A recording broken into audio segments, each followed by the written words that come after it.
So this is the dashboard that is immediately seen once you load out ALMA.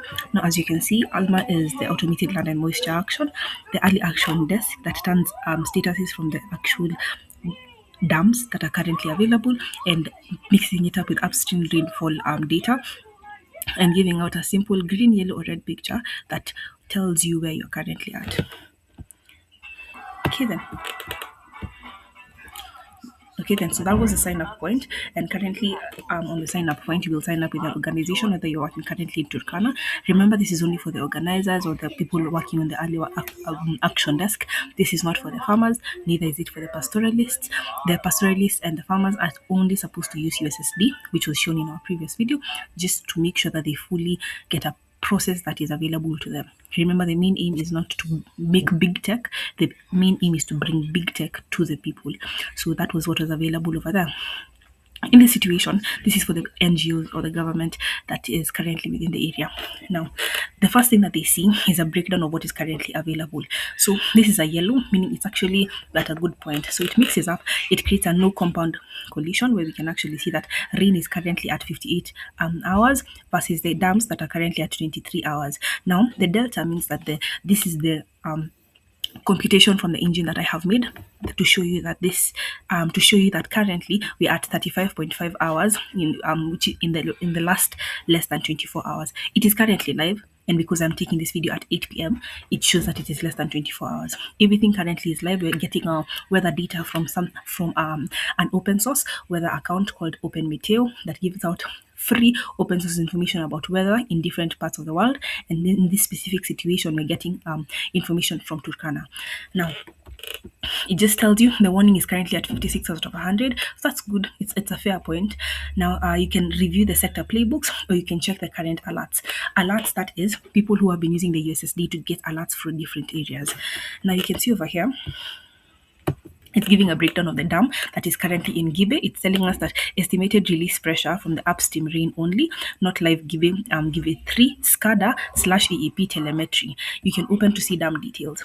Now for the rain, we're getting it from live Open Meteo that shows 5.2 millimeters in 24 hours upstream, 44 millimeters over this past 7 days. Wet soils mean new rain reaches the river faster.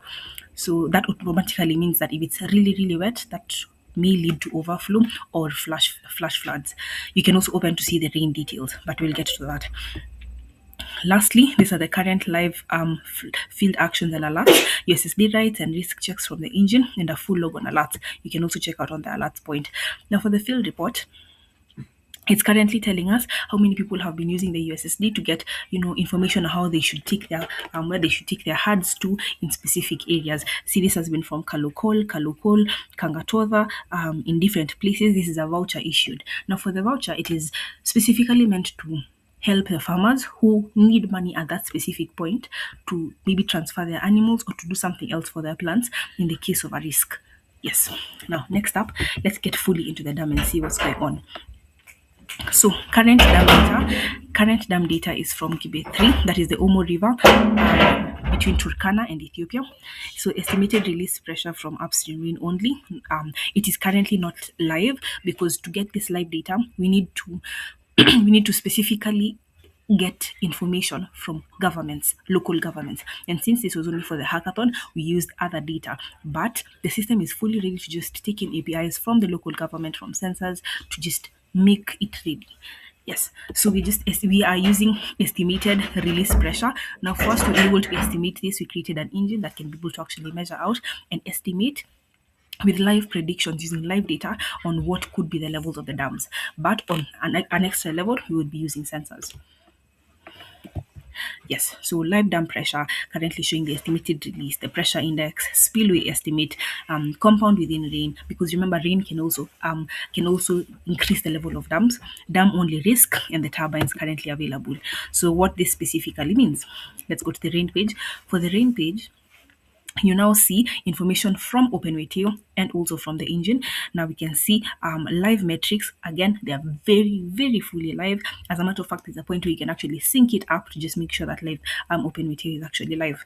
So rain in the last 24 hours, rain in the last 7 days. What is the current soil wetness? Again, we've created an engine that can be able to easily predict all these things. Rain only risk and the data quality currently. So it shows you a graph for the last 7 days and what this specifically means. Now, what are you supposed to do with all the information that we've given? We've broken down what are you specifically supposed to do. So for sector guidance, we have agriculture, we have livestock, we have fisheries, and we have health.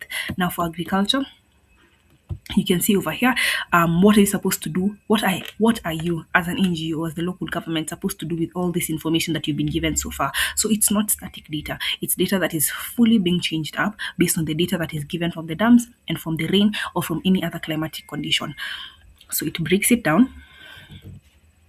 Then number two is on the aspect of the livestock, where you're supposed to move actual herds, in the aspect of fisheries and in the aspect of health.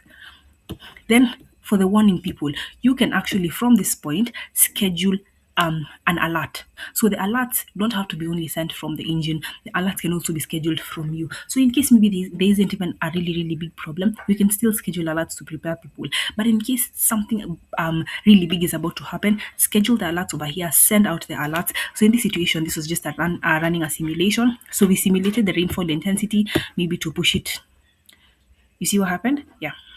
Now, how much fuller is the dam getting? 85. So if we run the simulation, you see over here, exactly. So we're going to send an SMS, a demo SMS. So you can actually send in this situation, we can put in a number that's maybe 0702 339421. Then you send the demo SMS. Now this is what can be sent out. This is just a demo again. So the engine is currently at 100 out of 100. Via the SMS, you'll get ALMA alert. So from the system alert, a flood now, leave low areas, go to high ground. This is what can actually be sent from your system. It's a short statement that just alerts pastoralists and farmers to get ready for anything that may be happening.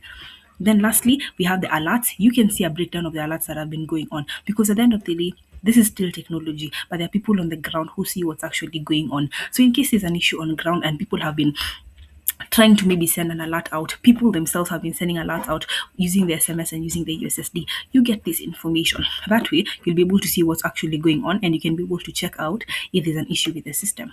And lastly, the most important part, you get to see which communities are currently at risk. Like in case there's a flood, who is currently at risk, who really currently needs help or needs this information. That way, it makes it super easy. And remember, in what I had mentioned in my previous videos, while we're using USSD and using USMS and even using WhatsApp for these alert systems, the system automatically gets in their GPS using the nearest cell tower, whether it's using GPS or using Bluetooth. This makes it so much easier for you using the system to get information on them. So you get to understand which communities, at what points, in which places in different areas, even in the really, really remote areas, actually need help. So this is not an information system, it's an action system that is provided to the people. Thank you so much for this opportunity. I really appreciate it.